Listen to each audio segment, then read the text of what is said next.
morning students. Today we can see the topic as signal systems and operation of signals. So first of all, what is meant by signal? So signal is a physical quantity that varies with time or amplitude. Okay, so that is called, you can say that signal. Sometimes the signal will convey some information, either verbal communication or non-verbal communications. So for a mathematical representation of signal, you can denote it by x of t equal to a sin omega plus pi and equal to a sin 2 pi ft plus pi. Here a will be amplitude, so amplitude will contain both positive half cycle and negative half cycles.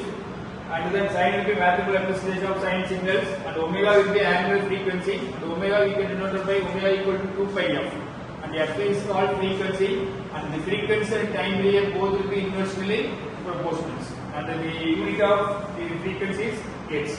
And normally you can draw the sine signal. So this is a sine signal, and this is a positive half cycle, and this is for negative half cycle. And the x-axis will be time period, and the y-axis will be amplitude.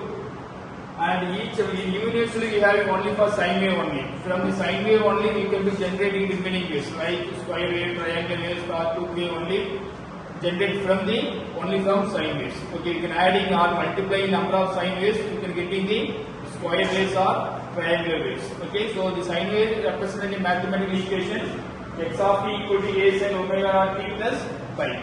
And some of the examples of signal will be either voice signal, video signal, or it will be in telephone wire, or you can cover. So these are some examples of signals.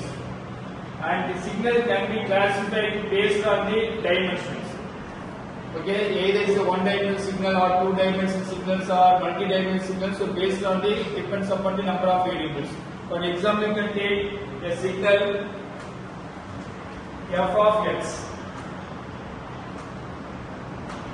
So f of x means, so f will be signal, it depends upon the one independent variable. So x will be independent variable and f will be signal. So the signal f depends upon the one independent variable, that is called one-dimensional signal. Suppose the signal f, it depends upon the two independent variable, that is two independent variable means x comma y. So that is called two-dimensional signals. So these are some of the examples of one-dimensional and two-dimensional signals. And EG signal. So these are the examples of one-dimensional signals. It depends upon only for time period. And image. So image will be depends upon the two axes x and y. So this is called two-dimensional signals. And three-dimensional signal you can go for 3D because it depends upon the three independent variables. That is, you can write f of x comma y comma t. Because it depends upon the three independent variables. So signal can depend on three independent variables. So this is called multi-dimensional signals or three-dimensional signals. So this is classification based on the dimension, either one-dimensional, two-dimensional or multi-dimensional. Next one is, you can go for the next classification. So next classification based on the nature of the signals. So we know very well about there are two types of signals in naturally. One is continuous time signal and another one is discrete time signals. So what is meant by continuous time signal? What is meant by discrete time signals? In continuous time signal, each and every time period we can to measure the amplitude. That is called continuous time signal. In discrete time signal, only instant of time only we can to measure the amplitude. Okay. For example, you can take this is for sine wave signal. This is for sine wave or cosine wave. The sine wave is starting from 0, but the cosine wave is starting from 1. Because in t value equal to 0, what is the amplitude here? 1. So this is for cosine waves. Now this is a time period 0, 2, 4, 6, 8 like that. The amplitude is plus 1 volt to minus 1 volt. In according to this waveform, when time equal to 0, what is my amplitude? The amplitude is 1. When time equal to 2, what is my amplitude? It will be 0. But in between 0 to 2, at time equal to t equal to 1, what is my amplitude? Approximately. It approximately equal to 0.5. In 3, approximately is equal to minus 0.5 or minus 1. Okay, so each and every time period, not only from 0 to 4, 6, and each and every time period is 0, 0.1, 0.2, 0.3, 1, 1.1, 1.2, 1.3, 1.5. So each and every time period is capable of to measuring the amplitude of the signals. Because so that is called continuous. Because, but in discrete is not possible. In discrete only you can measure the amplitude here only particular interval of time. So you can see this graph, please understand.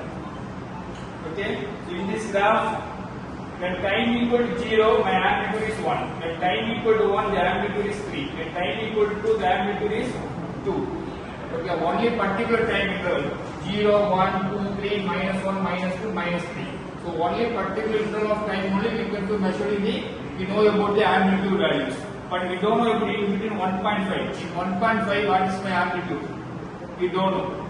Because there is no value in between 1.5, there is no amplitude mentioned here. But in continuous, in 1.5, the amplitude is approximately equal to 1.5 or 0.6. So each and every time period we are measuring the amplitude. But in discrete only particular interval of time only you can do measuring the amplitude.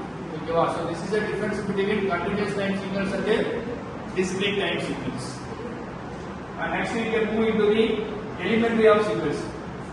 So there are 5 elementary of signals. So first one is unit step signal, and second one is impulse signal, and third one ramp signal, exponential signal, and sinusoidal signals. So first you can go for the unit steps and then go for the next one. So before that you can easily understand whether the signal is given signal is continuous signal or discrete signal. First you want to know that. So here mentioned by U of t. So U will be you know that unit step. And T is what is with T. So T will be mentioned by continuous. The signal will be continuous means the mathematical representation